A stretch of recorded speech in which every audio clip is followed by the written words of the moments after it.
তিনটা জিনিসের দিকে তাকাইলেই সব। তিনটা জিনিসের দিকে যদি আপনি তাকাই থাকেন আপনার চোখ খুলে, তাহলেই আপনার সব হবে।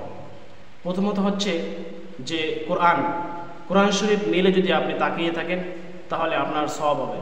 এবং কোরআন শরীফ দেখে যদি আপনি আফসোস করেন যে হ্যাঁ এই কোরআন যদি আমি পড়তে পারতাম, এরকম আফসোস করলে যদি কোরআন পড়ে যে পরিমাণ সব অর্জন করবে আপনি ওই পরিমাণ সব পাবেন।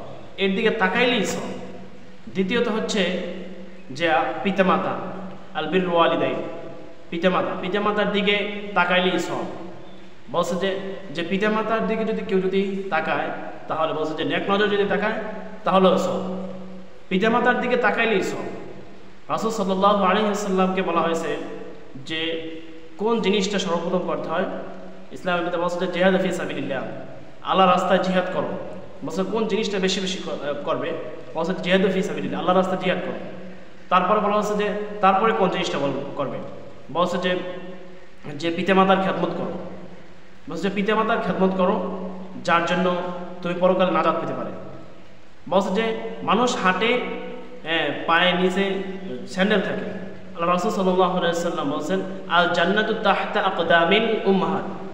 বলছে যে মানুষ হাঁটলে তার পায়ের নিচে থাকে কি, জুতা এবং স্যান্ডেল থাকে, কিন্তু বলছে যে মায়ের পায়ের নিচে থাকে জান্নাত।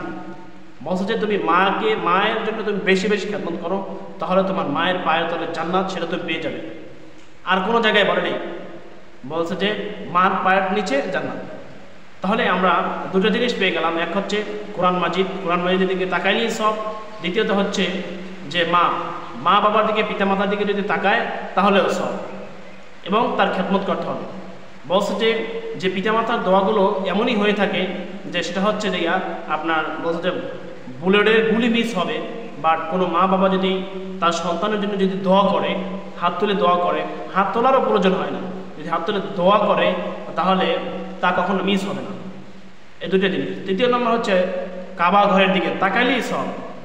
সেটা চাই আপনি সরাসরি দেখেন, অথবা আপনি কোনো মোবাইলের পিকচারের ভিতরে দেখেন, অথবা আপনি ফোনে দেখেন, যেভাবেই দেখেন না কেন আপনি তাকাইলেই সব অর্জন করতে পারবেন। তাহলে আমাদের যে চক্ষু দিয়েছে আল্লাহ সুবহানাহু ওয়া তাআলা নেক অর্জন করার জন্য, তাহলে আমরা এই তিনটা জিনিস বেশি বেশি করতে পারি। যে এই তিনটা জিনিস যদি আমরা বেশি বেশি করতে পারি তাহলে আমাদের সব এবং আমাদের নেক আমল বেশি বেশি হবে। আল্লাহ যেন আমাদেরকে এই তিনটা জিনিস যেন বেশি বেশি করার তৌফিক দান করেন।